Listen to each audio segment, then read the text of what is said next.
मैं मुख्य आचार्य आर के सोनवानी आप सभी को जय मसीह की आज की ऑनलाइन रविवारी आराधना परमेश्वर पिता, परमेश्वर पुत्र और पवित्र आत्मा के नाम से प्रारंभ करते हैं। आमीन और आमीन। आइए आज की आराधना हम प्रारंभ करते हैं और इस समय हम एक छोटी प्रार्थना कर लेंगे भाई मिस्टर नारायण केवर्स के द्वारा। आप सभी को जय मसीह की। मेरा नाम नारायण कैवर्थ है। मैं सरसेनी की कलीसिया से हूँ। मुझे प्रारंभिक प्रार्थना दी गई है। आइए प्रार्थना करें। आइए हाथ तक जोड़िए, प्रभु को ध्यान दीजिए। महान समर्थी और दयालु पिता परमेश्वर, एक बार फिर से हम आपके चरणों के समीप आते हैं। प्रभु जी, आपको धन्यवाद करते हैं कि आपने हमें रात्रि में सुखदायक नींद दिया, सुबह का सुंदर दिन दिखलाया। इसके लिए हम हृदय धन्यवाद करते प्रभु जी। हम प्रार्थना करते प्रभु जी, आज विश्राम दिन है प्रभु जी। सभी जितने लोग मार्ग में हैं प्रभु जी, आने में मदद सहायता अगुवाई कीजिए। हाँ प्रभु जी, उनकी राह में पिता आपकी अगुवाई हो पिता, उनका चालक मालक आप बने प्रभु जी। हाँ प्रभु जी, हम प्रार्थना करते हैं आज का जो गीत गाएंगे वो आपको पिता परमेश्वर ग्रहण योग्य हो प्रभु जी। हमारे गानों का गाया जाना और पिता भेंटों को उठाया जाना और प्रभु भोज का लिया जाना प्रभु जी, सभी तुझे सुगंधित के रूप में ग्रहण योग्य हो प्रभु जी, और आपकी अगुवाई हो। धन्यवाद करते हैं, तूने प्रार्थना सुना, हाँ और आमीन में उत्तर दिया। इसके लिए धन्यवाद करते प्रभु जी, और आगे की शेष आराधना को, शेष बातों को तेरे दाहिने हाथ में सौंपते हुए छोटी सी प्रार्थना प्रभु यीशु मसीह के नाम से मांगते हैं। आमीन। परमेश्वर की महिमा में हम कुछ गीत गा लेंगे। पहला गीत गाएंगे स्तुति के गीत से 263 नंबर, पवित्र अति पवित्र स्थान में ले चल प्रभु।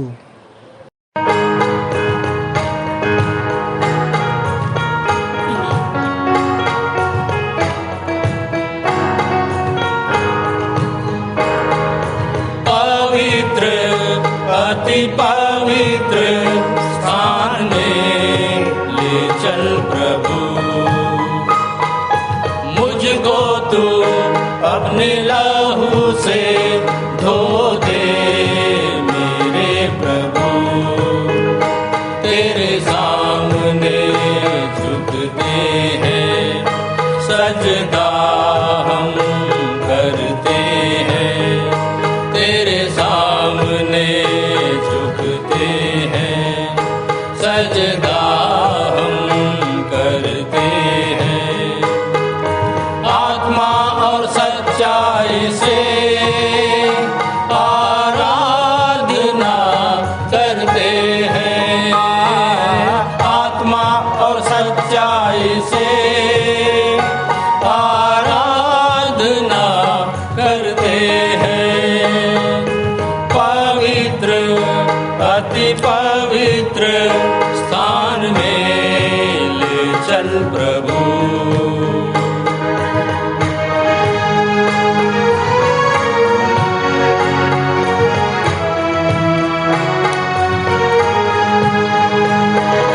शुद्ध जल तू छिड़क दे, मन को मेरे बदल दे।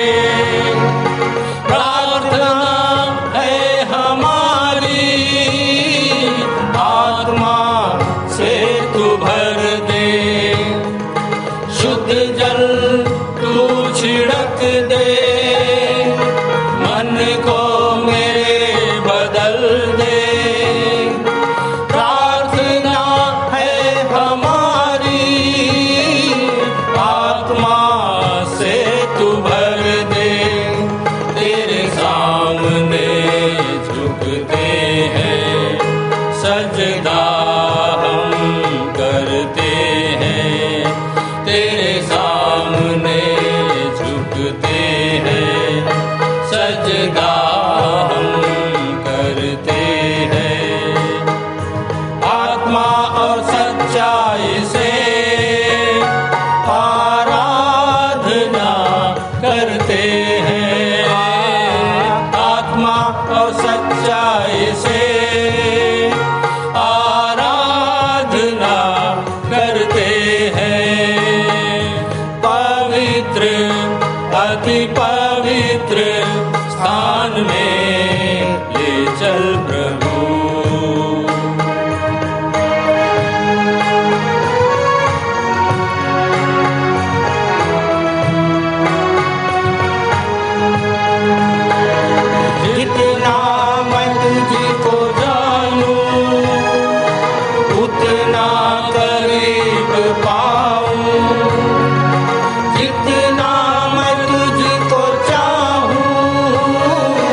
करते हैं।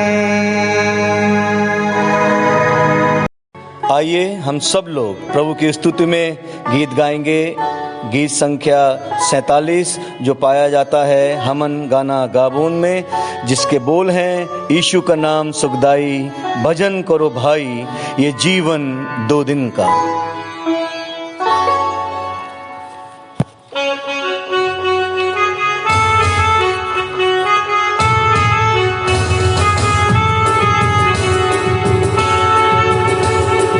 यीशु का नाम सुखदाई, भजन करो भाई ये जीवन 2 दिन का। यीशु का नाम सुखदाई, भजन करो भाई ये जीवन 2 दिन का। ये जीवन है फूलों की गलियां, ये जीवन है फूलों की गलियां। धूप लगे तो मुरझाई, भजन करो भाई ये जीवन 2 दिन का। यीशु का नाम सुखदाई, भजन करो भाई ये जीवन 2 दिन का। ये जीवन है माटी का ढेला, ये जीवन है माटी का ढेला। पानी पड़े तो धुल जाए, भजन करो भाई ये जीवन 2 दिन का। यीशु का नाम सुखदाई, भजन करो भाई ये जीवन 2 दिन का। ये जीवन है कागज का पुतला, ये जीवन है कागज का पुतला। पवन लगे तो उड़ जाए, भजन करो भाई ये जीवन 2 दिन का। यीशु का नाम सुखदाई, भजन करो भाई ये जीवन 2 दिन का। ये जीवन है चंदन की लकड़ी, ये जीवन है चंदन की लकड़ी। आग लगे तो जल जाए, भजन करो भाई ये जीवन 2 दिन का। यीशु का नाम सुखदाई, भजन करो भाई ये जीवन 2 दिन का। यीशु का नाम सुखदाई, भजन करो भाई ये जीवन 2 दिन का। यीशु का नाम सुखदाई, भजन करो भाई ये जीवन 2 दिन का। मैं धीरज से यहोवा की बाड़ जोहता रहा और उसने मेरी ओर झुककर मेरी दुहाई सुनी। उसने मुझे सत्यानाश के गड्ढे और दलदल की कीच में से उबारा और मुझको चट्टान पर खड़ा करके मेरे पैरों को दृढ़ किया है। उसने मुझे एक नया गीत सिखाया जो हमारे परमेश्वर की स्तुति का है। बहुतेरे यह देखकर डरेंगे और यहोवा पर भरोसा रखेंगे।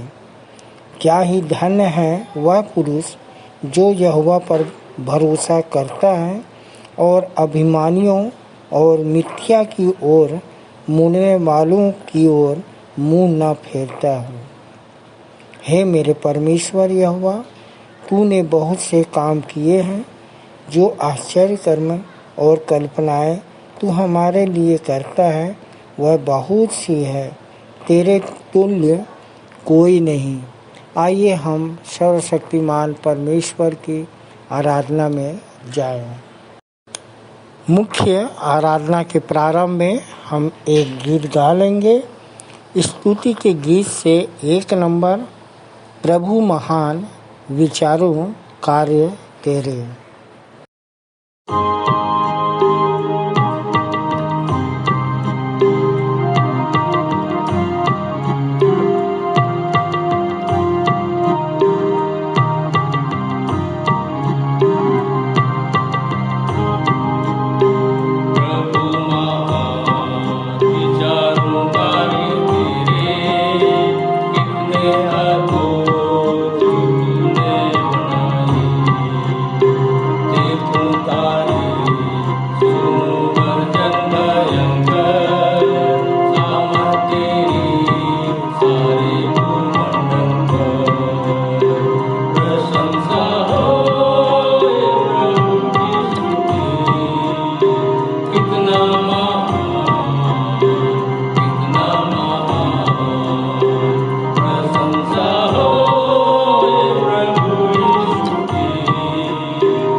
उत्तरवादी की रीति से पढ़ने के लिए हम सब निकाल लेंगे।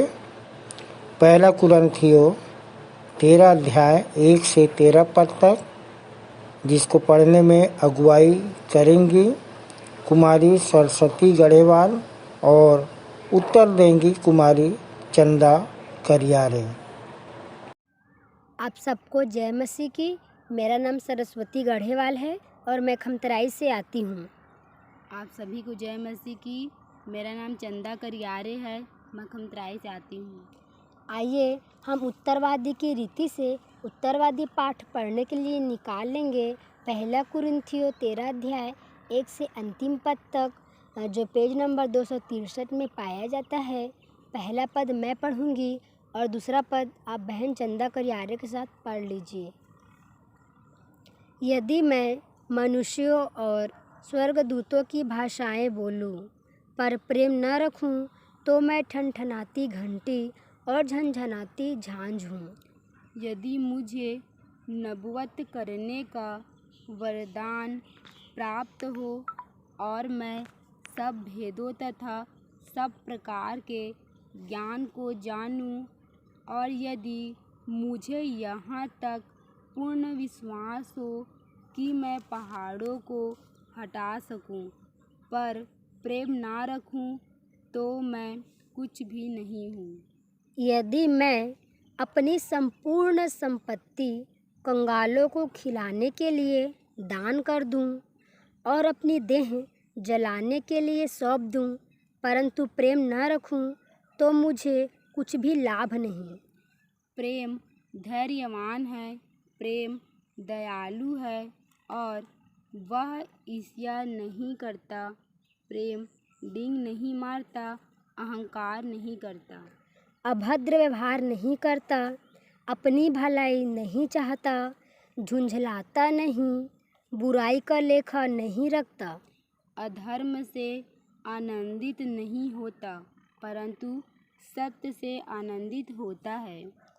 सब बातें सहता है, सब बातों पर विश्वास करता है, सब बातों की आशा रखता है, सब बातों में धैर्य रखता है। प्रेम कभी मिटता नहीं। नबुवतें हो तो समाप्त हो जाएंगी, भाषाएं हो तो जाती रहेंगी और ज्ञान हो तो लुप्त हो जाएगा। क्योंकि हमारा ज्ञान अधूरा है और हमारी नबूवतें अधूरी है। परंतु जब सर्वसिद्ध आएगा तो अधूरापन मिट जाएगा। जब मैं बालक था तो बालक के समान बोलता, बालक के समान सोचता और बालक के समान समझता था, परंतु जब सयाना हुआ तब बालकपन की बातें छोड़ दी। अभी तो हमें दर्पण में धुंधला सा दिखाई पड़ता है, परंतु उस समय आमने सामने देखेंगे। इस समय मेरा ज्ञान अधूरा है, परंतु उस समय पूर्ण रूप से जानूंगा, जैसा मैं स्वयं भी पूर्ण रूप से जाना गया हूँ। आइए अंतिम पद हम सब एक साथ पढ़ लेंगे। पर अब विश्वास, आशा, प्रेम, ये तीनों स्थायी हैं, परंतु इनमें सबसे बड़ा प्रेम है। परमेश्वर अपने वचन के पढ़े और सुने जाने पर हम सबको आशीष दे। आमीन। जय मसीह की। आइए हम विश्वास वचन बोलें। मैं सर्वशक्तिमान पिता पर स्वर्ग और पृथ्वी के सृजनहार परमेश्वर पर विश्वास रखता हूँ। मैं उसके इकलौते पुत्र हमारे प्रभु यीशु मसीह पर, जो पवित्र आत्मा के सामर्थ के द्वारा कुमारी मरियम से जन्मा, जिसने पोंतियुस पिलातुस के राज्य में दुख उठाया, जो क्रूस पर टांगा गया और मारा गया, जो गाड़ा गया और अदृश्य लोक में पहुंचा, और तीसरे दिन मृतकों में से फिर जी उठा, जो स्वर्ग पर चला गया और सर्वशक्तिमान पिता परमेश्वर के दाहिने हाथ विराजमान है और जीवितों और मृतकों का न्याय करने फिर आने वाला है। विश्वास रखता हूँ मैं पवित्र आत्मा पर, पवित्र सार्व कलीसिया पर, संतों की संगति पर, देह के पुनरुत्थान पर, पापों की क्षमा पर और अनंत जीवन पर विश्वास रखता हूँ। आमीन। सामान्य सामाजिक एवं पारिवारिक कलीसियाई प्रार्थना में अगुवाई करेंगी श्रीमती जूही नेहा जलाल। आप सबों को जय मसीह की। मेरा नाम श्रीमती जूही नेहा लाल जलाल है। आइए हम सब प्रार्थना में जाएं, अपनी आंखों को बंद करें, सिरों को झुकाएं और कुछ समय परमेश्वर की ओर लगाएं। महान अनुग्रहकारी सामर्थ्य पिता परमेश्वर, इस प्रातःकाल के समय आपके चरणों के करीब आते हैं पिता। आपको लाखों लाख धन्यवाद देते हैं जीवन की तमाम उत्तम आशीषों के लिए जो आपने हमें दी है। आपने हमें भला चंगा स्वस्थ रखा, जीवितों के बीच में रखा पिता, और ये सुंदर सुअवसर प्रदान किया पिता परमेश्वर कि आपके इस विश्राम वार में हम सब मिलकर प्रवेश करने पाते हैं पिता। जितने भी लोग यहाँ आए हैं पिता परमेश्वर, उन सबों को आप आशीषित करना पिता। जितने भी लोग आपके चरणों के करीब आए हैं पिता परमेश्वर, जिनके कुछ मुरादें हैं पिता परमेश्वर, उन सबों को आप जानते हैं पिता। उन सबों को आप पूरी करना पिता परमेश्वर। आपके आशीष के तले वो सारी बातें पिता परमेश्वर जो प्रार्थना और निवेदन लेके लोग आते हैं पिता, वो आपके द्वारा पूरी की जाने वाली हो सके पिता। ऐसे हम आपसे विनती और प्रार्थना करते हैं पिता। जो लोग नहीं भी आप पाए हैं पिता, उनके लिए प्रार्थना करते हैं पिता। उन्हें भी आप ऐसा मन देना पिता कि वो भी आपकी तरफ अपना ध्यान लगाने वाले हो सके पिता, अपना जीवन देने वाले हो सके पिता परमेश्वर, और आपको ग्रहण करने वाले हो सके पिता। ऐसी आपसे विनती और प्रार्थना करते हैं पिता परमेश्वर। विनती और प्रार्थना करते हैं पिता, आज की पूरी आराधना में आप हमारे अल्फा और ओमेगा होना पिता। हमारी आराधना में जो भी चीज़ें होती हैं पिता, गीतों का गाया जाना, वचन का बोला जाना पिता, वो सब आपको सुखदायक सुगंध के रूप में ग्रहण होने वाली हो सके पिता। जो भी वक्ता यहाँ बोलते हैं पिता परमेश्वर, वो उनके द्वारा आप अपने वचन को हम तक पहुँचाइए पिता परमेश्वर। बोलने वाले वो नहीं बल्कि आप होने वाले हो सके। आपकी सामर्थ्य के द्वारा पिता परमेश्वर वो वचन बोलने वाले हो सके पिता परमेश्वर। ऐसी आपसे विनती और प्रार्थना करते हैं। विशेष प्रार्थना करते हैं पिता परमेश्वर और विशेष धन्यवाद देते हैं पिता। आपने हमें ये शांत वातावरण और ये अच्छी जगह हमें उपलब्ध कराई है पिता, जहाँ पे हम एकचित होकर आपकी आराधना करने पाते हैं पिता। इसलिए हम आपको लाखों लाख धन्यवाद देते हैं पिता। यहाँ उपस्थित जितने भी लोग आए हैं पिता परमेश्वर, जितने भी हमारे बच्चे हैं पिता परमेश्वर, जो छोटे बच्चे संडे स्कूल के हैं पिता, उन सबों को आप अपनी आशीष और अनुग्रह के तले रखिए पिता। वो अपने जीवन में पिता आगे बढ़ सकें, आपको अपना मुक्तिदाता ग्रहण करने वाले हो सके पिता परमेश्वर। आप उनकी अगुवाई करना पिता। जवान बच्चों के भी संगों साथ रहना पिता। उनको भी आप अपने अनुग्रह में आगे बढ़ाना पिता, कि वो जवान अपनी जवानी के दिन में अपने सृजनहार को ना भूल सके पिता। ऐसी ज्ञान और बुद्धि देना पिता परमेश्वर। जितने भी महिलाएं हैं पिता परमेश्वर, उन सबों के संगों साथ रहना पिता। वो भी अपने परिवार का संचालन और अपने बच्चों की देखभाल और मंदिर के प्रति भी जो उनकी भूमिका है पिता परमेश्वर, उसको वो आगे बढ़ाने वाले हो सके पिता।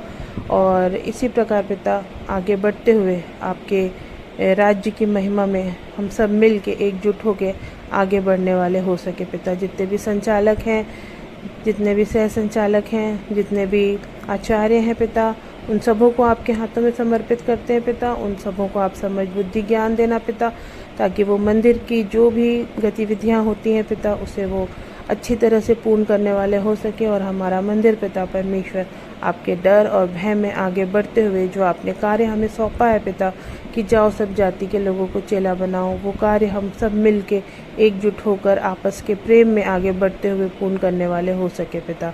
ऐसी आपसे विनती और प्रार्थना करते हैं पिता। विशेष प्रार्थना करते हैं पिता परमेश्वर, आप हमारी आराधना में आगे की आराधना में आप हमारे रक्षक और मददगार होइए पिता, अपनी अगुवाई कीजिए पिता परमेश्वर, और जो भी हमारी आराधना है पिता परमेश्वर वो आपको भाने वाली हो सके पिता, ऐसी आपसे विनती और प्रार्थना करते हैं। बाकी जो भी चीज़ें छूट गई हैं पिता, उसे भी आपके सर्व सामर्थ्य हाथों में समर्पित करते हुए, आगे की पूरी आराधना को आपके सर्व सामर्थ्य हाथों में समर्पित करते हुए, इस छोटी सी दुआ को आपके बेटे प्रभु यीशु मसीह के धन्य पवित्र नाम से मांग लेते हैं, आमीन। ये समय है संदेश का, और हमारे लिए संदेश लेके आ रहे हैं आचार्य श्री अनिल भोरे, जिनका विषय है हमारे अंदर है प्रभु का वास। हमारे अंदर है प्रभु का वास, तो क्या आवश्यक है उपवास। मरकुस 2:18 पर इनका संदेश आधारित है। आप सभी को जय मसीह की। मेरा नाम आचार्य अनिल भोरे है। प्रभु में आए मुझको 13 वर्ष हो गए। आने का कारण था, बहुत नशा करता था, कर्जे में था। विश्वासी मंदिर की प्रार्थना दुआ से मैं छुटकारा मुझको परमेश्वर ने दिया। बीते समय मेरे प्रियो 5 मेरे ऑपरेशन हुए, बचने का कोई चांस नहीं था। बड़े बड़े ऑपरेशन 5-5, 8-8, 10-10 घंटे के, 12-12 घंटे के एक ऑपरेशन था। CMC वेल्लोर चेन्नई में मेरा ऑपरेशन हुआ, पर आप सबकी प्रार्थनाओं से, परमेश्वर की कृपा अनुग्रह दया से परमेश्वर ने मुझ उड़ाऊ पुत्र को बचाया। उड़ाऊ पुत्र के सरीखा मेरे प्रियो मेरा जीवन हो चुका था। इसी कारण से सारी विपत्तियाँ मेरे जीवन में आई। मेरे प्रियो, जिस प्रकार से मुझको विषय दिया गया है, हमारे अंदर है प्रभु का वास, तो क्या आवश्यक है उपवास। ये पाया जाता है मरकुस रचित सुसमाचार 2 अध्याय 18-19 में मिलेगा, जिसमें शास्त्री यीशु मसीह के पास आ करके बोलते हैं, क्या बात है कि यूहन्ना के चेले और फरीसी उपवास करते हैं पर तेरे चेले उपवास नहीं करते। यीशु मसीह ने उनको उत्तर दिया कि जब तक दुल्हा उनके साथ है तो क्या बाराती शोक कर सकते हैं। जब तक दुल्हा उनके साथ है बाराती शोक नहीं कर सकते, परंतु वे दिन आएंगे जब दुल्हा उनसे अलग किया जाएगा तो वे उपवास करेंगे। तो जाहिर सी बात है मेरे प्रियो कि यीशु मसीह ने कहा कि जब दुल्हा उनसे अलग किया जाएगा तो वे उपवास करेंगे। और हम देखते हैं कि किस प्रकार से दुल्हा साथ होना चाहिए मेरे प्रियो। और हम देखते हैं कि हमारे संचालक जी के साथ उनके साथ दुल्हा है, उनके अंदर दुल्हा है, तो उसका प्रमाण है। क्या प्रमाण है मेरे प्रियो। ये विश्वासी मंदिर की इतनी बड़ी कलीसिया, विश्वासी मंदिर के अंदर में आप जाओगे, देखोगे सारे दर्शन प्रकाशनों के बोर्ड, हमन गाना गावों की किताब, ये सब प्रमाण है। उनकी जो अटैक आया उनको, ये प्रमाण है।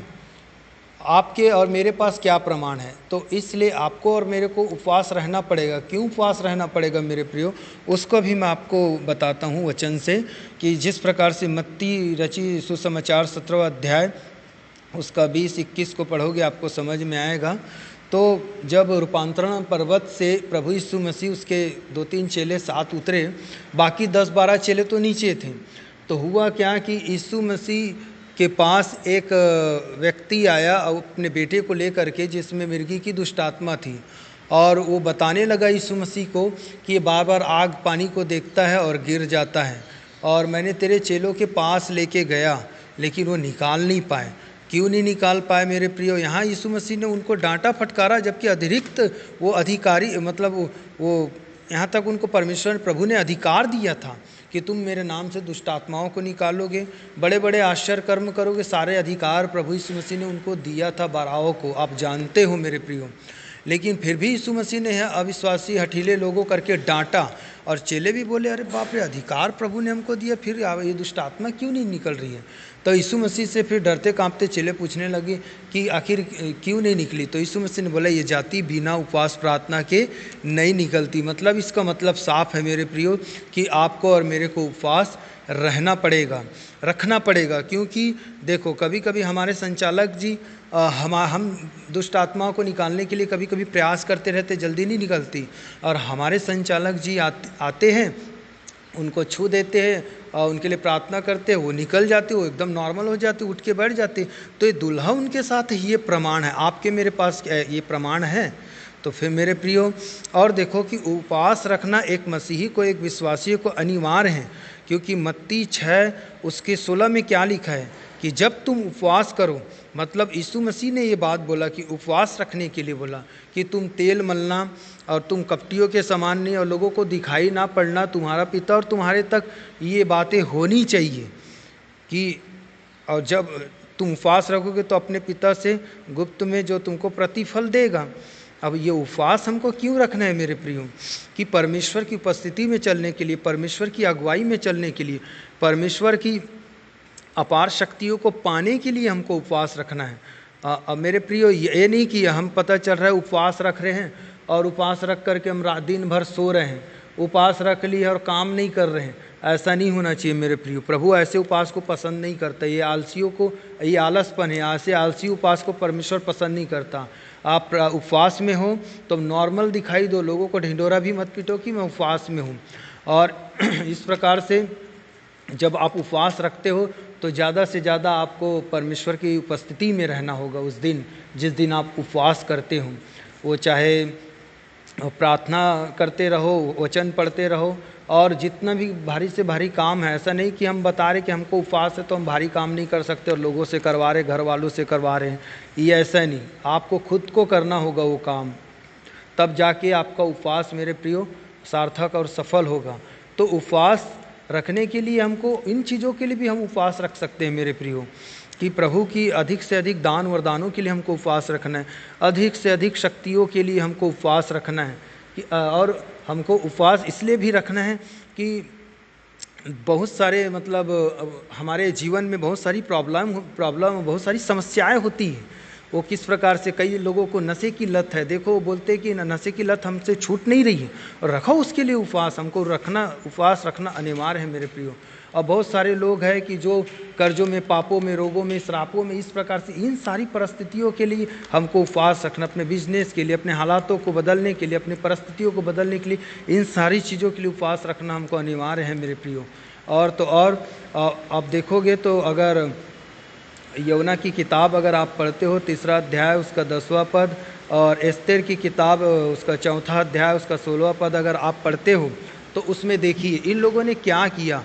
यौना ने प्रचार किया जाकर के निनवे नगर में, और हुआ क्या कि वो नगर घृणित था, वो नगर व्यभिचारी था, वो नगर कुकर्म से भरा हुआ था। उस नगर को परमेश्वर उल्टा देना चाहता था, परमेश्वर उस नगर को नाश करना चाहता था।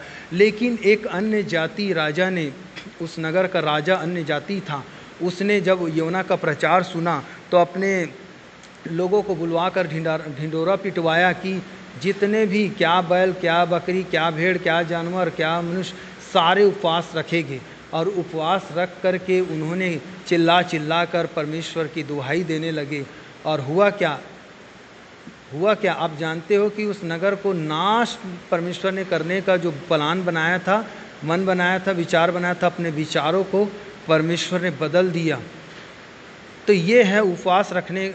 और एस्तेर रानी ने क्या किया मेरे प्रियो, जब एस्तेर रानी ने, जब हामान राजा ने, हामान ने यहूदियों को मारने का षड्यंत्र और प्लान बनाया और राजा से राज आज्ञा निकलवा दिया कि यहूदियों को मरवाने के लिए, तो क्या किया, मोर्देके ने जब आकर के एस्तेर रानी से बोला कि इस प्रकार से राजा ने आज्ञा निकाला है, अब देख तू क्या कर सकती है।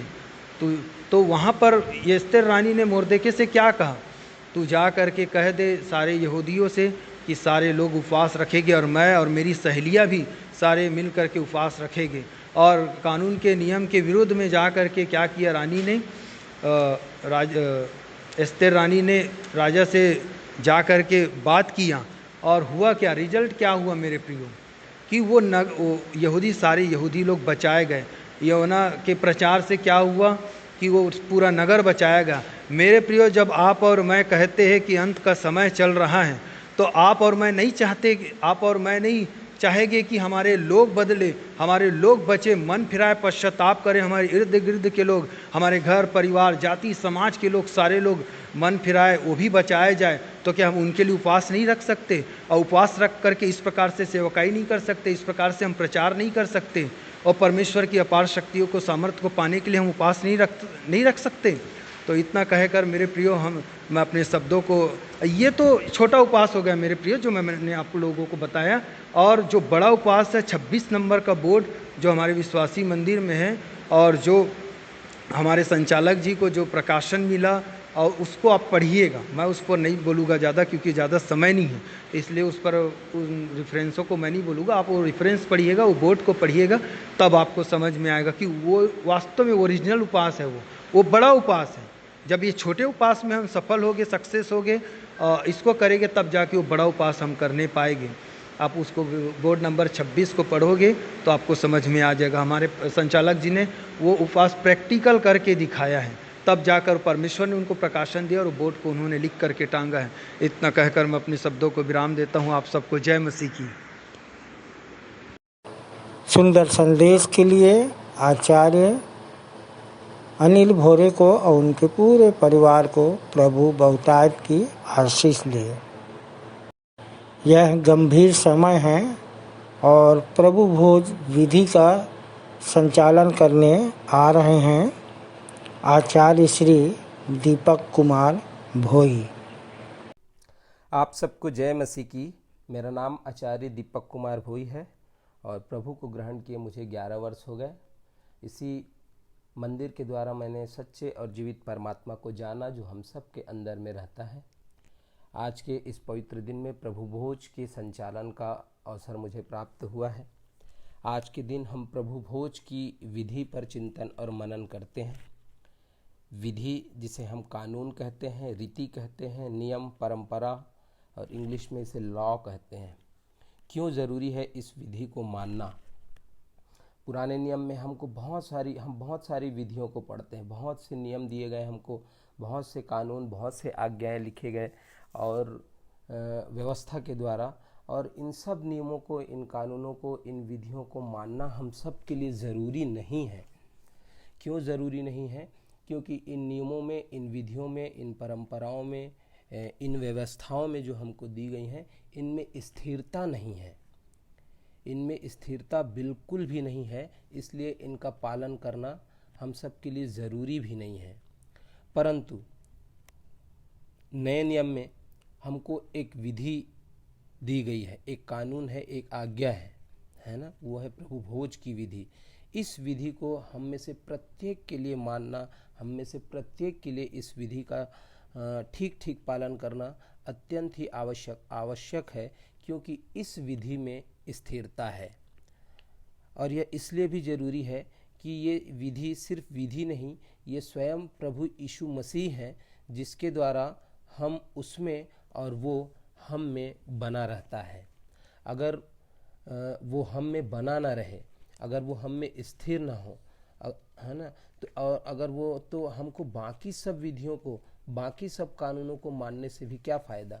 अगर वही हम में बाकी नियमों और कानूनों को मानने के द्वारा भी अगर वो हमारे अंदर ना बना रहे, तो उन नियमों को भी मानने का, उन आज्ञाओं पर भी चलने का कोई भी फ़ायदा नहीं है। इस विधि को मानने के द्वारा हम सिर्फ और सिर्फ एक आज्ञा को, बहुत सारे रीति विधि को, बहुत सारे परंपराओं को, कानून को, व्यवस्थाओं को, आज्ञाओं को मानने की आवश्यकता नहीं है, लेकिन इस एक विधि को मानने के द्वारा हम एक आज्ञा को मानने के लिए बाध्य रहते हैं। और जो आज्ञा हम सब के लिए बहुत ज़रूरी है। हम सब बहुत सारे लोगों को चेला बनाएं और प्रभु के नाम से उनको बपतिस्मा दें, उनको जल संस्कार दें और प्रभु में उनके जीवन को आगे बढ़ाने का कार्य हम कर पाएँ। इसलिए इस एक विधि को मानने के द्वारा हम बहुत सारे नहीं, पर सिर्फ एक आज्ञा को मानने के लिए बाध्य हो जाते हैं। इसलिए प्रभु भोज की विधि को मानना हम सब के लिए बहुत बहुत बहुत ज़रूरी है। रीति विधि ये सिर्फ एक रीति विधि नहीं है। हम ये कहते हैं कि रीति विधि हमारे लिए है, पर हम रीति विधि के लिए ना हो जाए। पर मैं कहता हूँ कि इस एक विधि के लिए हम उसके हो जाएं, क्योंकि ये विधि सिर्फ विधि नहीं है। ये विधि जो है पश्चाताप की विधि है, ये क्षमा की विधि है, ये पवित्रता की विधि है, ये आनंद की विधि है। इस विधि में मिलन है, ये विधि प्रेम की विधि है, इस विधि में जीवन है। इसलिए ये विधि बिल्कुल भी सांसारिक नहीं है, ये पूर्ण रूप से आत्मिक है, इसमें जीवन है। इसलिए इस विधि को हम सब के लिए मानना बहुत बहुत ज़रूरी है। जब हम इस विधि को मानते हैं तो सचमुच में प्रभु हम सब में बना रहता है, और वो जब हम में बना रहता है तो ही हम उस मार्ग में चलने के लिए बाध्य हो पाते हैं, जिस मार्ग के द्वारा हम अनंत जीवन के लिए पहुंचाए जाते हैं। इस छोटे से संदेश के द्वारा आप सबको जय मसीह की। प्रभु भोज की विधि को संचालित करने के लिए आचार्य श्री दीपक कुमार भोई और उनके पूरे परिवार को प्रभु बहुतायत की आशीष दे। आइए हम प्रभु की महिमा के लिए एक गीत गा लेंगे, स्तुति के गीत क्रमांक 6 से, और गीत के बोल हैं, धन्यवाद सदा प्रभु ख्रिस्त तुझे, तेरे सम्मुख शीश नवाते हैं।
आप सबको जय मसीह की। मेरा नाम श्रीमती लक्ष्मी कैवर्थ है और प्रभु को जानने मुझे 11 वर्ष हो गए। उससे पहले मैं बहुत ज़्यादा शैतानी शक्ति से ग्रस्त रहा करती थी।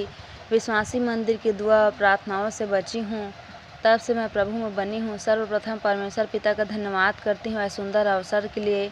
अपने संचालक भैया जी का, आचार्य जी का, संचालिका दीदियों का भी धन्यवाद करती हूँ मुझे यह सुंदर अवसर प्रदान के लिए। आइए हम सब भेंट की प्रार्थना करें।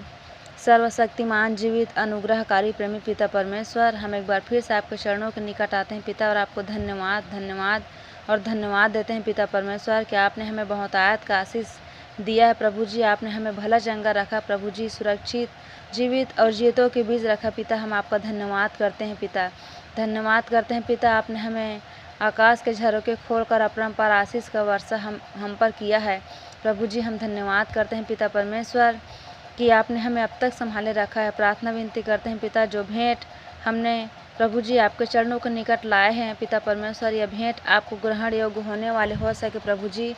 ऐसे आपसे प्रार्थना विनती करते हैं। जिन जिन हाथों ने भेंट चढ़ाया प्रभु, उन्हें हमेशा आशीषित रखना पिता परमेश्वर। उनके खत्ते हमेशा भरे पूरे रहे प्रभु। ऐसे आपसे प्रार्थना विनती करते हैं प्रभु जी। जो राशि हमने अपने घरों में रख छोड़ा प्रभु जी, उस पर भी आपके आशीष भरा हाथ को चाहते हैं पिता। उन्हें खर्च करने के लिए हमें ज्ञान, बुद्धि और समझ की आत्मा देना पिता परमेश्वर, कि वो हम भली बातों के लिए खर्च करने वाले हो सके पिता परमेश्वर। ऐसे आपसे प्रार्थना विनती करते हैं, प्रार्थना विनती करते हैं पिता परमेश्वर। हमें इनसे बढ़कर प्रभु अपने आप को जीवित और पवित्र और आपको भावता हुआ बलिदान करके चढ़ाने वाले हो सके पिता। ऐसे आपसे प्रार्थना विनती करते हैं प्रभु जी। हमें मौद्रिक मानसिकता से बचा कर रखना पिता, वरन हमें निर्बलता में सामर्थ्य की सिद्धि को प्रदान करना पिता परमेश्वर। ऐसे आपसे प्रार्थना विनती करते हैं पिता परमेश्वर। प्रभु जी, हर एक विश्वासियों को नाम बनाम आपके हाथों में समर्पित करते हैं पिता। आगे की शेष आराधना को आपके हाथों में सौंपते हुए छोटी दुआ अपने उद्धारकर्ता प्रभु यीशु मसीह के नाम से मांग लेते हैं, आमीन। मैं मुख्य आचार्य आर के सोनवानी आप सभी को जय मसीह की। आप लोगों को सूचना से अवगत करा दूं, हमारी रविवारी आराधना ऑनलाइन और ऑफलाइन दोनों चलती है। समय का विशेष ध्यान दें, प्रातः 10 बजे से दोपहर 12:30 बजे तक।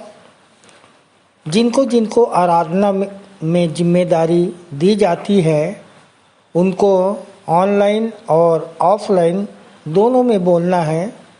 ऑनलाइन के लिए अपना ऑडियो बनाकर शुक्रवार शाम तक अवश्य ही मुझको भेज देंगे। विशेष सूचना, प्रायः यह देखा जा रहा है कि ऑनलाइन आराधना में जो प्रार्थना उत्तरवादी पाठ है, जो संदेश है, कि रिकॉर्डिंग शुक्रवार शाम तक नहीं भेजी जाती, जिससे शनिवार रात भर सेटिंग करने में लग जाता है। अतः अब संचालक मंडल द्वारा निर्णय लिया गया है कि जिसकी रिकॉर्डिंग शुक्रवार शाम तक नहीं पहुंचेगी, उसे आने वाले समय में अवसर नहीं दिया जाएगा। तदनुसार इस आदेश का कड़ाई से पालन किया जाएगा। आदेशानुसार संचालक मंडल, विश्वासी मंदिर, बिलासपुर। 18/6/2023 की रविवारी आराधना के लिए आप लोगों को सूचित कर दूं, जिसका संचालन आचार्य श्री राम मनोहर पांडे जी करेंगे। प्रारंभिक प्रार्थना कुमारी किरण सोनवानी के द्वारा। उत्तरवादी पाठ दूसरा पत्रस 3 अध्याय पूरा, जिसको पढ़ने में अगुवाई करेंगे कुमारी ममता सांडे और उत्तर देंगी कुमारी प्रिया जैसन। सामान्य सामाजिक एवं पारिवारिक कलीसियाई प्रार्थना सहायक सह आचार्य श्री ऋषि वर्मा के द्वारा। संदेश होगा भाई रामेश्वर केवर्त के द्वारा, जो मल्हार से हैं, जिनका विषय है सार्थक जीवन का करने निर्वहन।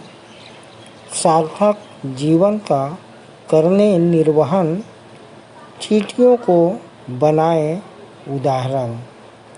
आप अपने संदेश के लिए नीति वचन 3, 30, 25 और नीति वचन 6 से 11 आप ले सकते हैं। प्रभु भोज विधि का संचालन करेंगे सहायक सह आचार्य श्री शंभू मानिकपुरी। भेंट की प्रार्थना भाई सतीश गंगावानी के द्वारा। मुख्य संदेश हम अपने संचालक जी से उत्तरवादी पाठ पर सुन लेते हैं और अंतिम प्रार्थना में अगुवाई करेंगे आचार्य श्री मनीराम निशाल और संचालक जी की आशीष से सभा का समापन करेंगे। धन्यवाद। आइए और अंत में सुन लेते हैं अपने मंदिर के संचालक जी द्वारा पिछले सप्ताह के संदेशों की समीक्षा, मंदिर की वर्तमान स्थिति एवं भविष्य की योजनाएं तथा उत्तरवादी पाठ पर संक्षिप्त टिप्पणी। सबको जय मसीह की। परमेश्वर का बारंबार हम धन्यवाद करते हैं कि हम जीतों के बीच में पाए जाते हैं और ये स्वर्ण अवसर परमेश्वर ने हम सबको दिया है कि इस क्षण हम उसके वचन में से कुछ सीखें और अपने अनंत जीवन को संवार सकें। सो प्रियो, हर क्षण हमारे लिए क्यों महत्वपूर्ण है। मैं स्मरण करता हूँ कि अभी पिछले हफ्ते ही एक हादसा हुआ। आप सब जानते हैं, कोरोमंडल एक्सप्रेस उड़ीसा बालासोर में, और अभी तक जो आंकड़े हैं 288 लोग ख़त्म हो गए। और जब मैं इस विषय पे सोच रहा था तो मुझको स्मरण आया, पहला शामियल 20:3 में लिखाया है, मेरे और मृत्यु के बीच डग भर का अंतर है। दाऊद ने लिखा। और मैं समझता हूँ कि आज हम भी चल फिर रहे हैं, यात्राएं कर रहे हैं और बार बार हमको धन्यवाद देना चाहिए कि हम जीतों के बीच में पाए जाते हैं, क्योंकि प्रभु जो भी समय हमको दिया है हर समय का हिसाब लेगा, न्याय करेगा और हमको धन्यवादित रहकर और आनंदित रहकर उसकी स्तुति महिमा करना अवश्य है। सो प्रियो, मैं स्मरण करता हूँ पिछले सप्ताह हमारे आचार्य श्री संदीप अंचल भाई ने एक सुंदर सा संदेश दिया हमें, और जिनका विषय था, जो परमेश्वर के लिए क्लेश और अपमान सहता है, एक दिन उसे ही ज़माना महान कहता है। मत्ती 5:5। और आप सब जानते हैं कि मत्ती 5:5 में क्या लिखा है, धन्य है जो नम्र हैं, क्योंकि वे पृथ्वी के अधिकारी होंगे। प्रियो, इसके पहले कि मैं इनके संदेश के विषय में कुछ बताऊं, मैं बहुत धन्यवाद देना चाहता हूं भाई को उनकी मेहनत के लिए कि 8 मिनट और 17 सेकंड पर भाई ने पूरे संदेश को कविता के रूप में हमारे सामने प्रस्तुत किया। और उनकी मेहनत का अंदाज़ा आप सब लगा सकते हैं अगर इत्मीनान से इस संदेश को सुन रहे हैं, ईमानदारी से, कि प्रारंभ से लेकर अंत तक कविता में ही उन्होंने अपने संदेश को ख़त्म किया। और मैं बताना चाहता हूँ कि जब भी कोई पाठ दिया जाता है, विशेष करके विश्वासी मंदिर की विशेषता के बारे में, कि इसका एक उद्देश्य है विश्वासी मंदिर खोले जाने का, और जो कि मैंने अमन गाना गाबोन के संपादकीय में और प्रस्तावना में लिखा है। और जितने भी हमारे नए विश्वासी हैं उनको एक तो अवसर प्रदान करना और सिखाना कि क्या कमी है, क्या घटी, कैसे समय पर संदेश को प्रारंभ करें और समय पर ख़त्म करें। और कम से कम 4 लाइन की कविता अवश्य ही लिखें, खुद बनाएं। और उसका परिणाम ये होता है कि कुछ लोग तो बहुत मेहनत करते हैं, चाहे उनको संचालन का दिया जाए या फिर किसी किस्म की अगुवाई दी जाए, बहुत मेहनत करते हैं। और कुछ लोग टाल मटोली करते हैं, या फिर कोई कारण होगा, समय का नहीं होना, या फिर संचालन ही तो करना है, हम तो बोल लेंगे। और मैं देखता हूँ कि संचालन का भी मौका दिया जाए तो कोई ख़ास मेहनत नहीं करते, सीधी सीधी कोई बात को भी नहीं कर पाते। और जबकि हमारा उद्देश्य कि ज़्यादा से ज़्यादा पुलपिट और मंच उनको प्रदाय करके उनको बोल्ड बनाना, और वे और जब आगे कहीं जाते हैं, लोगों के सामने संदेश रखते हैं, तो जिंदा दिली से खुल करके बोल सकें, घबराएं और डरे नहीं। ये उनके प्रैक्टिस हो जाए, अभ्यास होता रहे। और खुशी लगती है कि कुछ लोग जो आज्ञाकारी होते हैं वे बहुत अच्छा संदेश देते हैं। और उसी में से एक संदेश भाई का, संदीप का है, संदीप अंचल का। और मैं चाहता हूं कि अगर आप कहीं पर इसको सेव कर सकते हैं तो हमेशा के लिए सेव कर लीजिए, क्योंकि ऐसे संदेश मिलते नहीं हैं। और ये आपके भविष्य के लिए भी, आपके बाल बच्चों के लिए भी बहुत ही अच्छा संदेश है, कविता के रूप में। और इस पूरी कविता को तो मैं यहाँ पर नहीं पढ़ूंगा, परंतु इसके कुछ भाग को अवश्य पढ़ूंगा। और जैसा लिखा, सोप्रियों पाने हम भी स्वर्गीय सिंहासन, सोप्रियों पाने हम भी स्वर्गीय सिंहासन, अपने में रखे मसीह का मन, क्योंकि कहा प्रभु यीशु ने मुझसे सीखो, क्योंकि कहा प्रभु यीशु ने मुझसे सीखो कि मैं कैसे हूँ मन में नम्र और दीन। कोई नहीं पहुँच सकता पिता के पार, मेरे पद चिन्हों पर चले बिन, क्योंकि हम मनुष्य हैं क्रोध की संतान, हम मनुष्य हैं क्रोध की संतान। क्रोधी मनुष्य नहीं बचा सकता कैन के समान, नहीं बच सकता कैन के समान, शैतान के दांव से। सो क्रोधी मनुष्य नहीं बच सकता कैन के समान, शैतान के दांव से। पर जिसमें है मसीह का मन, शांति का परमेश्वर कुचलवा देगा शैतान को उसके पांव से। न रहे हम में इतना अधिक प्रेम अपने स्वाभिमान से कि बीच राह में टूट जाए क्रूस एक छोटे से अपमान से। करना अपने प्रभु यीशु के समान हमारा भी अभिषेक कि हम और आप पिता, पुत्र और पवित्र आत्मा बन जाएं एक,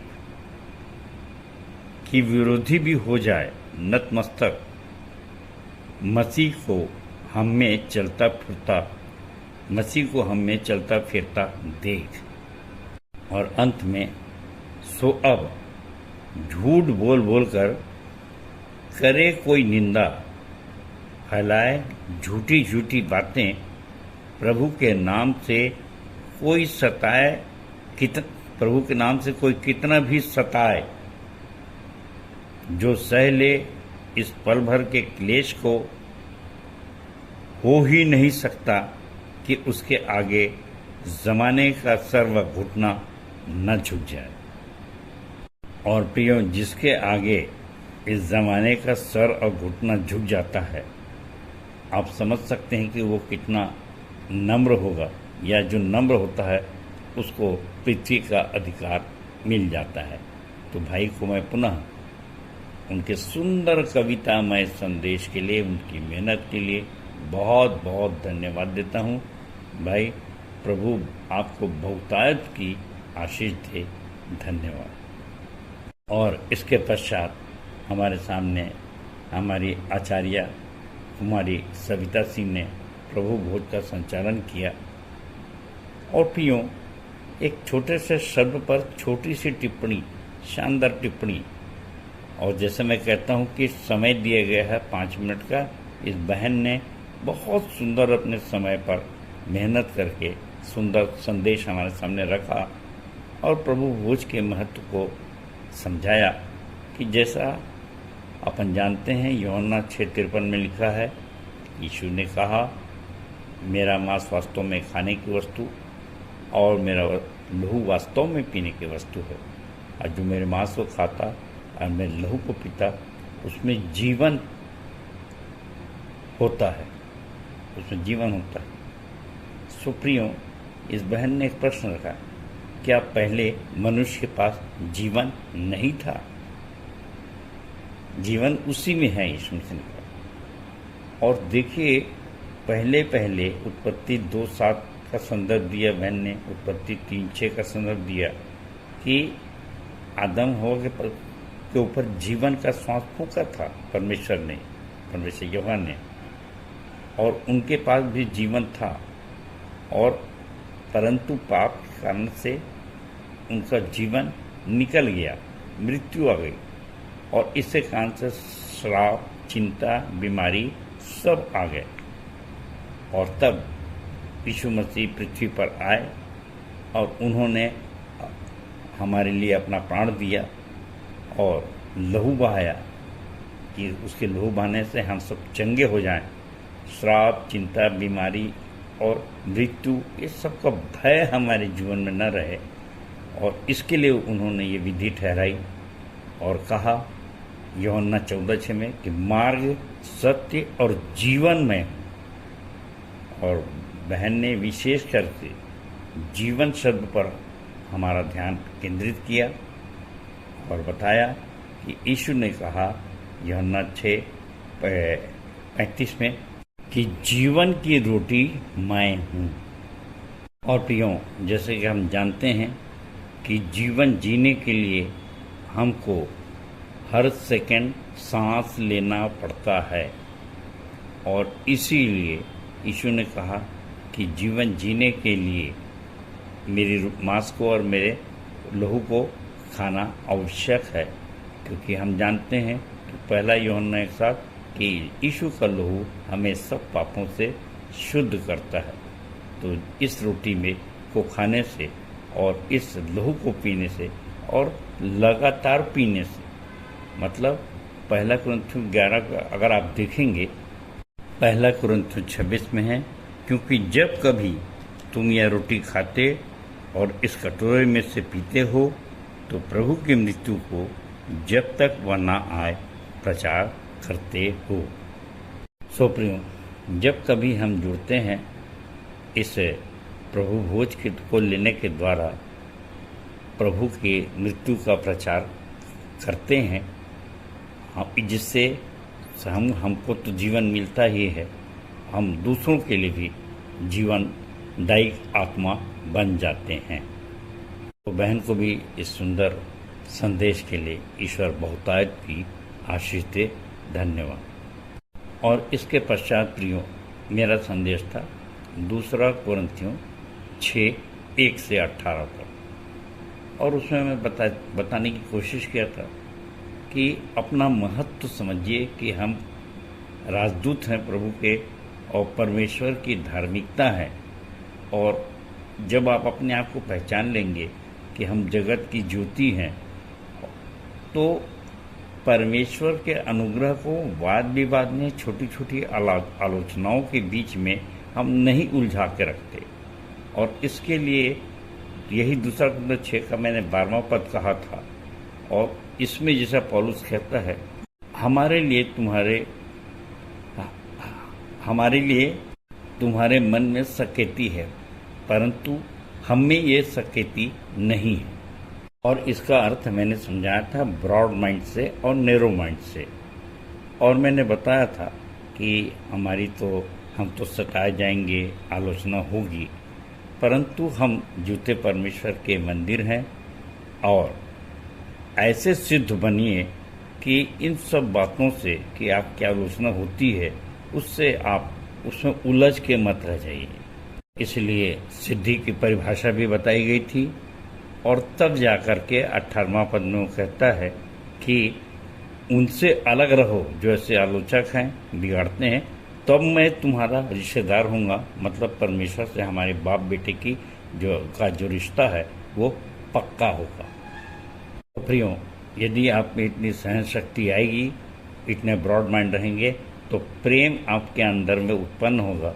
और इसलिए आज का उत्तरवादी पाठ पढ़ने अपन जा रहे हैं जो है 1 कुरिन्थियों 13 जो प्रेम पर है। 1 कुरिन्थियों 13। सो प्रियो, आज का उत्तरवादी पाठ है 1 कुरिन्थियों 13 और इसमें जो पहला वचन है, मैं समझता हूँ बहुत लोगों को मुखाग्र भी याद होगा कि यदि मैं मनुष्यों और स्वर्गदूतों की बोलियां बोलूं और प्रेम न रखूं तो मैं ठनठनाता हुआ पीतल और झंझनाती हुई झांझ हूँ। और गिडियन बाइबल में शब्द आया है, यदि मैं मनुष्यों और स्वर्गदूतों की भाषाएं बोलूं पर प्रेम न रखूं तो मैं ठनठनाती घंटी और झंझनाती झांझ हूँ। प्रियो, ये 1 कुरिन्थियों 13 सिद्ध प्रेम के विषय में बताता है। और यदि हमारी स्टडी के विषय में आपको जानना है, प्रेम तो बहुत बड़ा सब्जेक्ट है और इसके दावेदार हर कौम का हर व्यक्ति है। और आपने सुना भी होगा कि पोथी पढ़ पढ़ जग में पंडित भया ना कोई, 2.5 अक्षर प्रेम का पढ़े सो पंडित होए। और प्रवचन संदेश अध्यात्म के विषय में करीब करीब सभी कौम में दिए जाते हैं। और कोई कहता है मोहब्बत और कोई कहता है लव। मोहब्बत खुदा का दूसरा नाम है। तो इस प्रकार से सभी करीब करीब इस पर संदेश देते रहते हैं। और मुझको भी अच्छा लगा कि उनके प्रेम करने में, ईश्वरीय प्रेम में और हमारे प्रेम में क्या अंतर है। सो यहाँ पर यीशु मसीह ने यूहन्ना 15:13 में समझाया। मैं आपके सामने पढ़ देता हूँ। यहाँ लिखा है, इससे बड़ा प्रेम किसी का नहीं कि कोई अपने मित्रों के लिए अपना प्राण दे। और ये कार्य यीशु मसीह ने करके दिखाया। उसने हमें कहा कि मैं तुम्हें दास नहीं मित्र कहता हूँ। और उसने हमारे लिए अपने प्राण को गंवाया। सो प्रियो, हम देखते हैं कि इसको बहुत विस्तार से पूरे संसार के जितने भी धर्म हैं, जितनी भी धार्मिक पुस्तकें हैं, जितने भी अवतार आए, देवदूत आए, पैगंबर आए, ये जो भी हैं, वे कोई भी अपने मित्रों के लिए, हमारे लिए, एक साधारण इंसान के लिए, एक तो उन्हें दोस्ती नहीं किया और दोस्ती अगर कर भी लिया तो कोई प्राण नहीं दिया।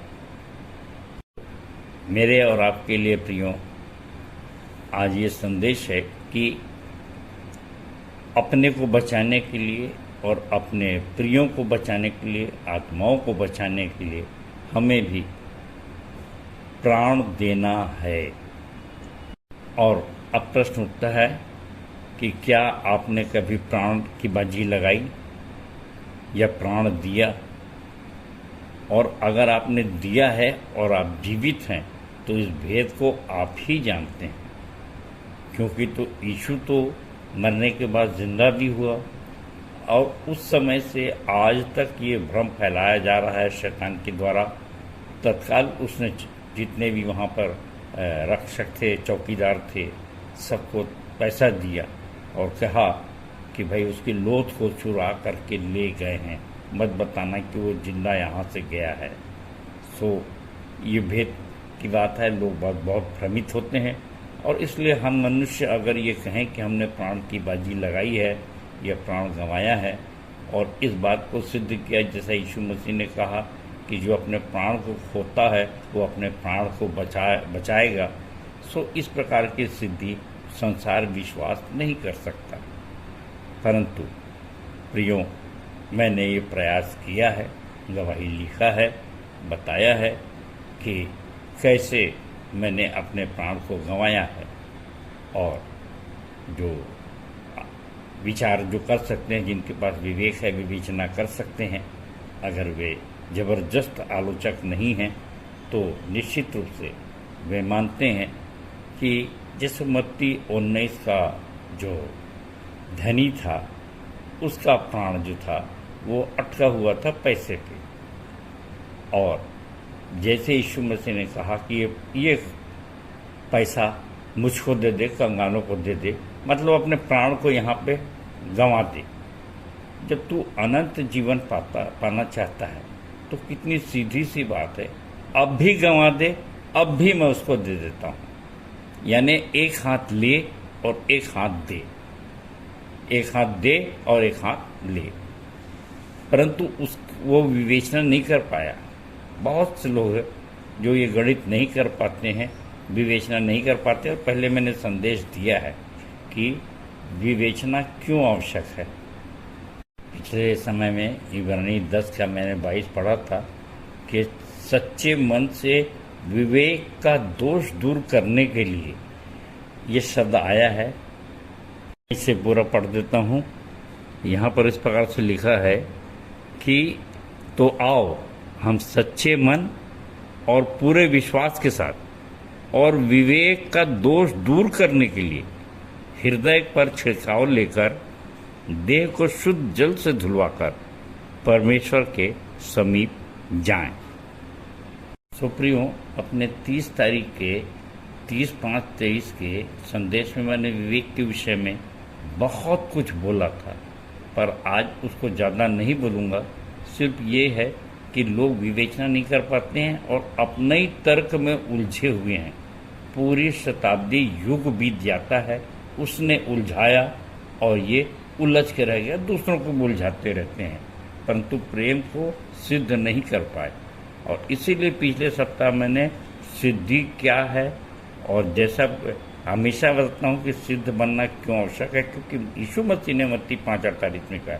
इसलिए मैं कहता हूँ सिद्ध बनो जैसा तुम्हारा परमेश्वर पिता सिद्ध है।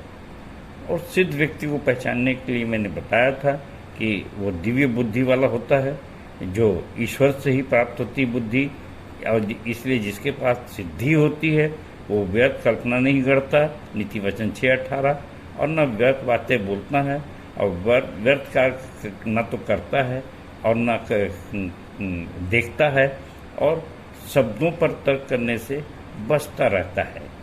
तो ये सब है मेरे प्रियो, और वो अपना काम करता रहता है। दुनिया आलोचना करती रहे या कुछ भी करती रहे, इसीलिए पौलुस ने 2 कुरिन्थियों 6:5-10 के बीच में समझाया था, और 2 कुरिन्थियों 6 के 5-10 में कि दरिद्रता में, हुल्लड़ में, निरादर में, बहुत ढेर सारी बातों में वो प्रभावित नहीं होता, आनंदित होता है, स्थिर रहता है। ये है सिद्ध मनुष्य। और इसीलिए 2 कुरिन्थियों 6:18 का मैंने कहा कि भैया तब वो बाप बेटे का रिश्ता है, बेटे के खून को वो पहचान लेता है, मैं अपनी भेड़ों को पहचानता हूँ, प्रार्थना सुनी जाती है। लिखा है धर्मी की प्रार्थना से सब कुछ संभव है, और वैसा ही वो अपने बेटे की प्रार्थना सुनता है और पूरी करता है। और इसीलिए आज हमारा विश्वासी मंदिर इस विशाल रूप में खड़ा हुआ है। सो प्रियो, इस प्रेम के विषय में अध्ययन करने के पहले जब अपन आगे बढ़ते हैं तो हमने जो तैयारी की, और उसमें सबसे बड़ी चीज़ है कि प्रेम की परिभाषा लिखी है। और आज तक मैं सोचता हूँ कि ये जैसे आविष्कार होता है कि मोबाइल का आविष्कार हो गया या कुछ हो गया, तो परमेश्वर के अनुग्रह को मानता हूँ, और नहीं तो कभी आलोचकों से भी कहता रहता हूँ कि बताइए भाई कि अगर ये परिभाषा कहीं गलत है या कुछ मैंने गलत लिख दिया है या गलत शिक्षा दे रहा हूँ, तो कृपया आप कुछ लिख करके मुझको बताइए परंतु ऐसा कोई व्यक्ति अभी तक पैदा ही नहीं हुआ जो मेरे सामने आकर इस परिभाषा को काट सके। तो प्रभु की स्तुति हो। धन्यवाद। तो प्रियो, प्रेम का विषय तो बहुत बड़ा है, परंतु मैंने सारांश करने की कोशिश किया। और जैसे कि हमारे बोर्ड नंबर 1 प्रेम के विषय में लिखा है, हमन गाना गाबोन पृष्ठ नंबर 16, और उसको आप देख सकते हैं। और उसमें 7 चरण दिए गए हैं कि पहला स्वयं से प्रेम करें, दूसरा परिवार से, पड़ोसी से, फिर चौथा दुश्मन से, तब 5वें में आएंगे सिद्ध प्रेम पर। ये पहला कुरिन्थियों 13 ही है। और इसके पश्चात 6वां श्रेष्ठ प्रेम है जो मतवाला कर देने वाला है। और इसके बाद सबसे बड़ी चीज़ है जो संक्रामक प्रेम है, जो व्यवहारिक है, बलिहारी है, प्रैक्टिकल है और अंश अंश करके हमको तेजस्वी बनाते जाता है। सो प्रियो, यदि सिद्ध बनना है, तेजस्वी बनना है, तो इसके लिए पौलुस भी बहुत सुंदर सुंदर हमको गाइड करता है। खासकर कुछ वचन है जैसे इब्रानी 12:1 में, इस कारण कि जबकि गवाहों का ऐसा बड़ा बादल हमको घेरे हुए है, तो आओ हर एक रोकने वाली वस्तु और उलझाने वाले पाप को दूर करके वह दौड़ जिसमें हमको दौड़ना है, धीरज से दौड़ें। सो प्रियो, ये धीरज के लिए जो वचन अपन पढ़ रहे हैं उसमें कितनी ढेर सारी बातें हमारे सहन शक्ति के लिए पौलुस ने और लिखा है, हमको हमारा मार्गदर्शन किया है। और उन वचनों को ये पहला कुरिन्थियों 13 के अध्याय में हम पढ़ सकते हैं, देख सकते हैं कि प्रेम धीरजवंत है, कृपाल है, डाह नहीं करता, प्रेम अपनी बड़ाई नहीं करता और फूलता नहीं है, वह अनरीति नहीं चलता, वह अपनी भलाई नहीं चाहता, झुंझलाता नहीं, बुरा नहीं मानता, कुकर्म से आनंदित नहीं होता, परंतु सत्य से आनंदित होता है। वह सब बातें सह लेता है, सब बातों की प्रतीति करता है, सब बातों में की आशा रखता है और सब बातों में धीरज रखता है। यहाँ पर एक दर्द भी है और जिसका मैं वर्णन जरूर करूँगा, क्योंकि जिस यीशु मसीह ने क्रूस की राह पर कष्ट उठाया, हम उसके सामने तो हमारे कष्ट बहुत ही थोड़े हैं। इसीलिए किसी शायर ने कहा कि सूली से भी बड़ा क्या कोई दर्द होगा सारी दुनिया में। तो प्रियो, ये जो कष्ट का थोड़ा सा भाग का एहसास हमको परमेश्वर कराता है, और ये है कि जब अपन कलीसिया बनाते हैं, बहुत से लोग आ जाते हैं प्रभु के से शरण में, और कैसे बहुत से चेले तैयार हो जाते हैं।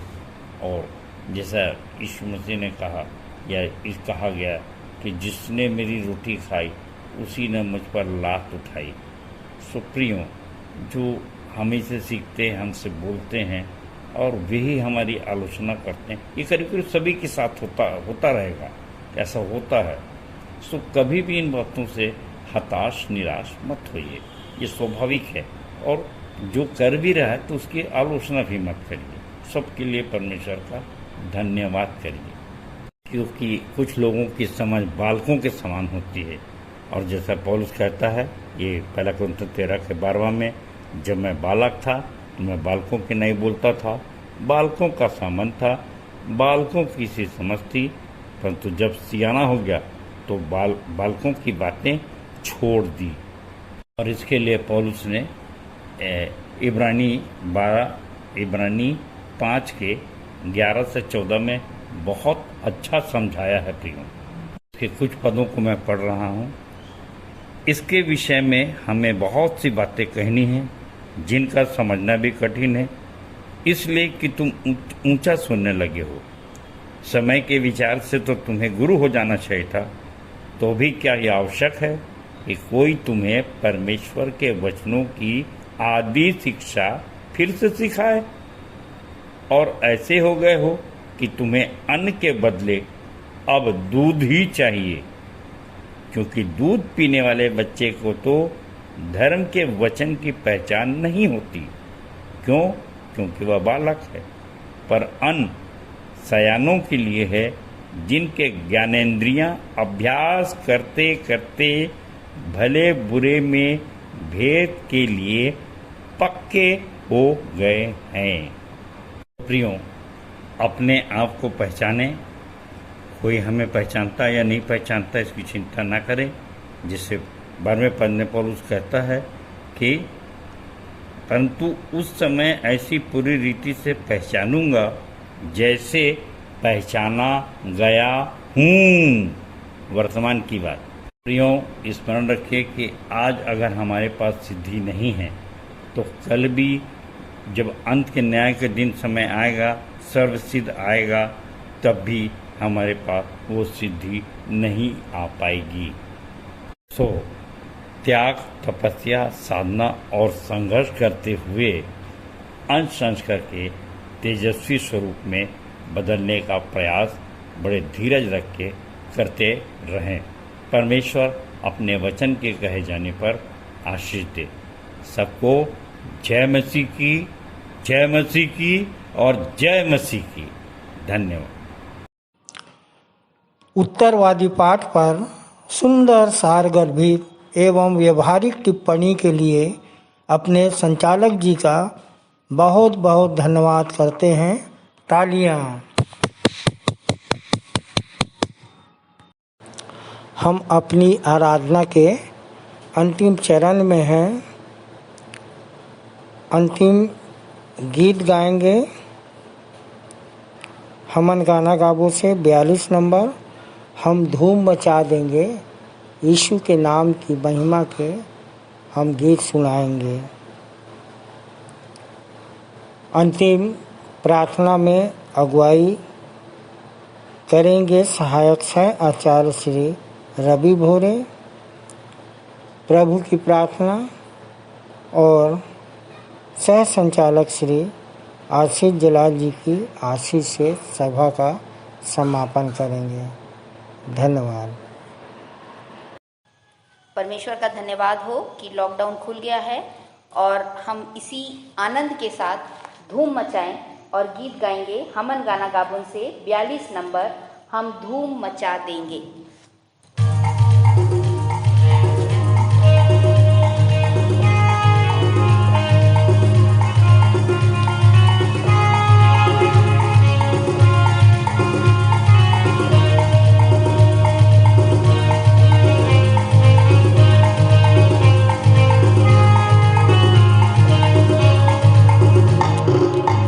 हम धूम मचा देंगे, हम धूम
सबको जय मसीह की।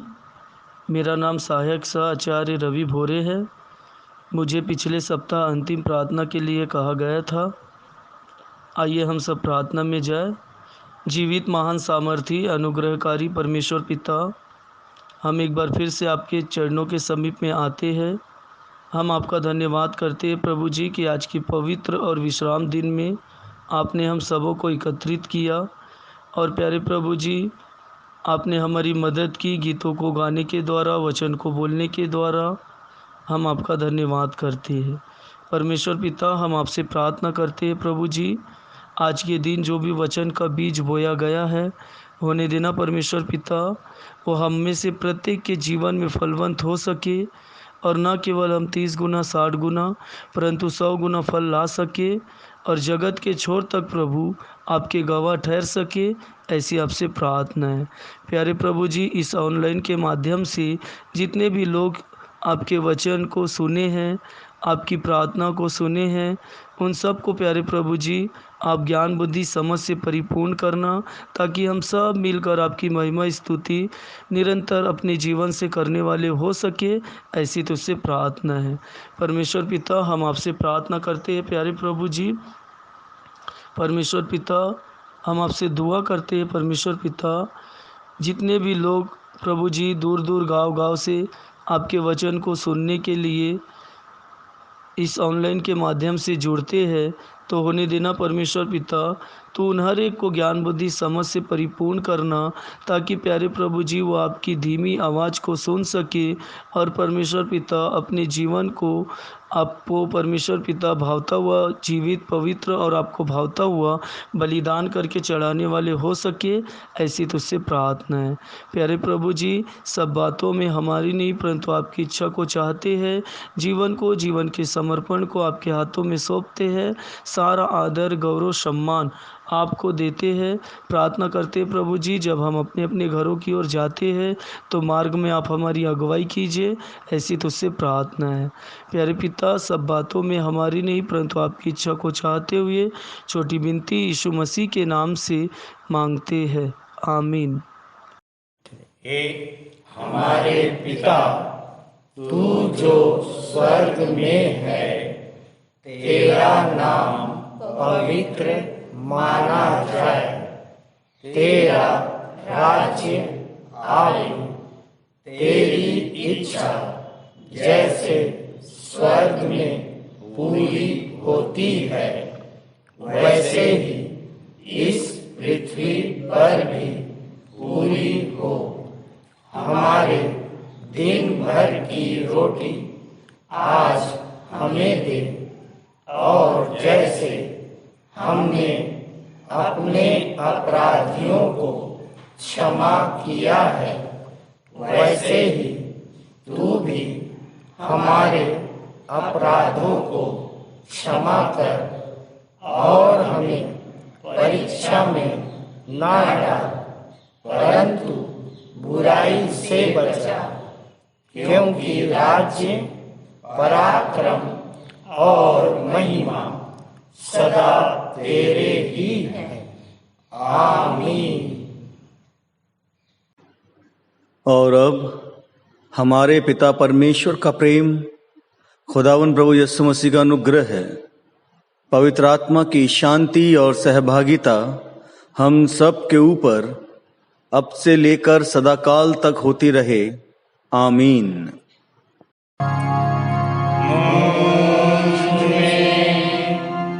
यीशु की शोभा दिखाई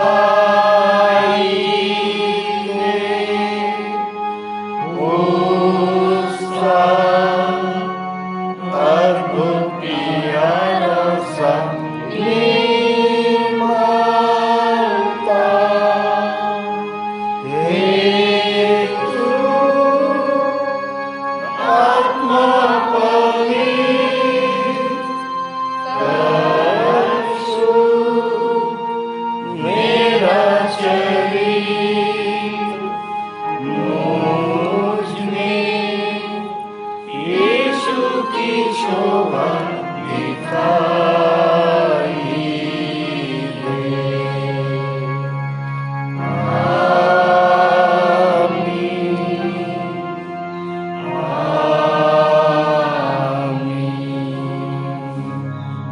सबको जय मसीह की। जय मसीह की।